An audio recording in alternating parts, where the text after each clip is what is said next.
2015年7月，江西南昌，盛夏的氣溫直逼40度。位於市中心繁華地帶的21中教學樓正在被推平。誰也沒有想到，就在這片嘈雜的工地地基之下，施工人員的鐵鍬觸碰到了一塊沉重的石板。當石板被緩緩掀開的一剎那，現場所有人都不由自主地打了一個冷顫，一股刺骨的寒氣竟然從那個深不見底的黑洞中噴湧而出。在幽暗的地下，那層鮮亮的紅色顯得格外的妖異。老南昌人都說，這裡就是當年鐵柱萬壽宮的正殿原址，而這口井極有可能就是傳說中的那口鎖蛟井。千年古井猶在，但那個傳說中鎮鎖孽龍的鐵柱卻不翼而飛。是歲月的侵蝕，還是另有隱情？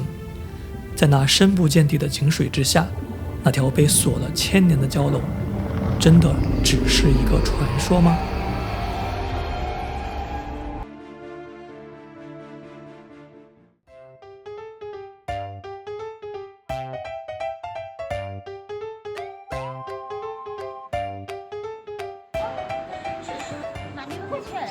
这里是我的幼兒園呢。九方雲南昌漫漫。來，這邊走，這邊看。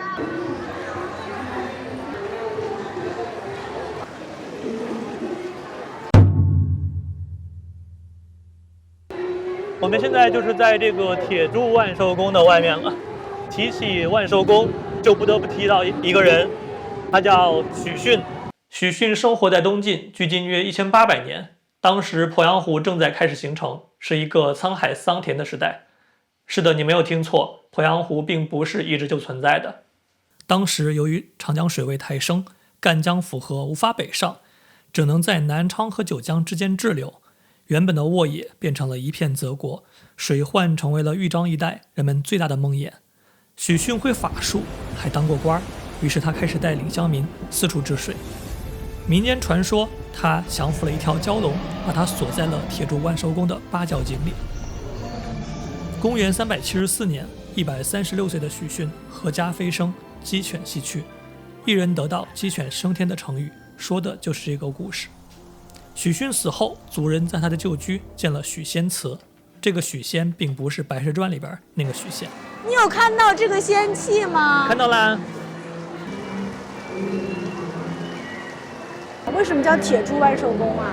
之所以叫鐵柱，我的理解就是許遜他把那個蛟龍關在了這個萬壽宮裡的一個水井裡邊，用這個鐵柱來把它關押起來的。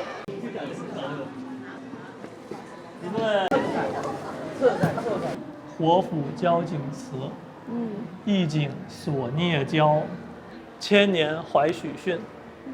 這個應該就是指的那個鐵柱。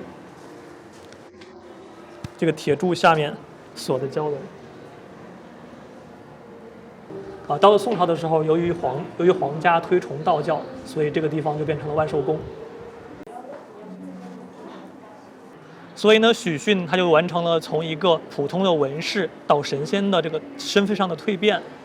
到了晚清的時候呢，太平天國攻打南昌，當時主政南昌的地方官員就來到鐵柱萬壽宮來祈禱，果然南昌就解圍了。所以事後呢，咸豐皇帝就給鐵柱萬壽宮賜了一道匾額，掛在了正殿上，叫應旗感應還是叫什麼來着？但是呢，現在我們可以看到那個匾額並不在這裡，就當年萬壽宮被毀的時候，應該是一併毀掉了。有了皇權的加持之後呢，許遜他就從南昌的一個地方性的神仙变成了江西府主。你可以看一下後面的那個匾額，江西府主。說起江西的連鎖品牌，很多人可能會想到煌上煌、季季紅火鍋啥的，但有一個最厲害的，可能很少有人想得到，那就是萬壽宮。據統計，全國至少有2000座萬壽宮，其中江西省內有700座，省外1200多座。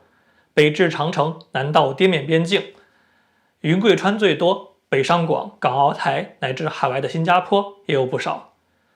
明清之際，江西商人縱橫天下，他們被稱為江右商幫。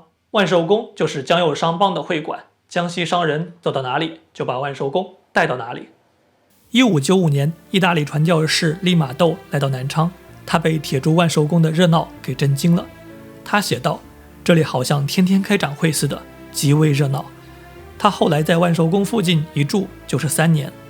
武漢漢口的萬壽宮佔地4000平米，外牆和房頂都用的是景德鎮的瓷製品。由於過於氣派，當年太平軍楊秀清的東王府就設在這裡。貴州銅仁10遷萬壽宮重建時，據說花費了當地10年的財政收入。雲南惠澤的萬壽宮被認為是雲南古建築之首。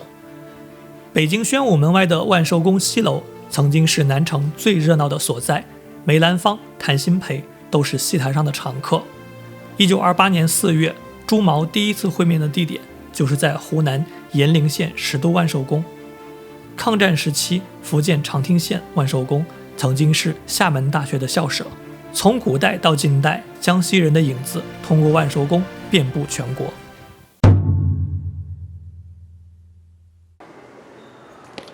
后面是凌霄寶殿，我們進去看看是什麼吧。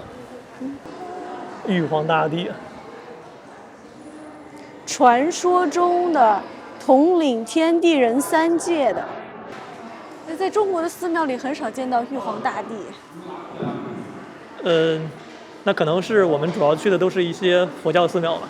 佛教寺廟裡邊基本上還是佛教的那些神仙嘛，如來佛呀、觀世音啊，或者是什麼彌勒佛呀。你如果去那些道教的宮觀裡邊，那肯定就是道教的神像。所以孙悟空大鬧的是道教神仙的地方，他大鬧天宮。对啊，他大鬧的天宮裡邊都是神仙嘛，都是道家的那一套。但是呢，他去取經的西天，那就是佛教的系統。那為什麼這麼混搭呢？中國的那些神話，它其實不太分道教佛教的，它就是儒釋道可以為我所用的，它都會拿來用的。藥王殿裡邊供奉的是華佗、孫思邈和扁鵲。這是三星殿，三星指的不是韓國三星，它是福祿壽。不燒香，不跪拜，不進奉錢物，那挺好的。闔家歡樂，幸福美滿，學業有成，2027高考上岸，金榜題名。那還有2年呢。願家庭幸福美滿，願和所愛之人攜頭到老。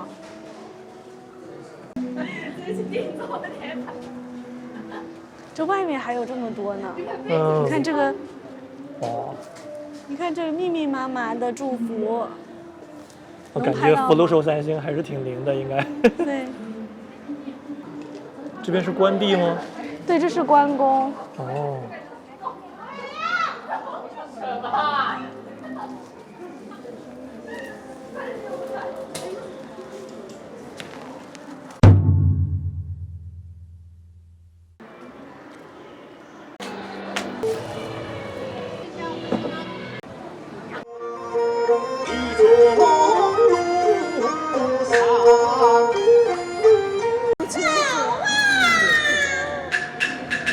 今天的鐵柱萬壽宮歷經戰火、被毀、重建，它早已不是那個香火沖天、商邦雲集的東南4點第一。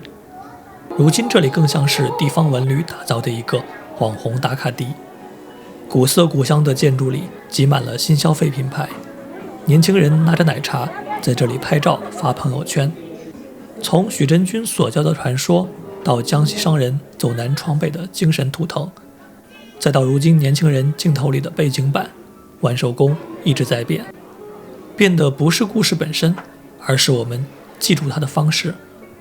這座城市在更新，神話在推唱，但只要還有人講起許真君的故事，萬壽宮就不會真正消失。再見，萬壽宮。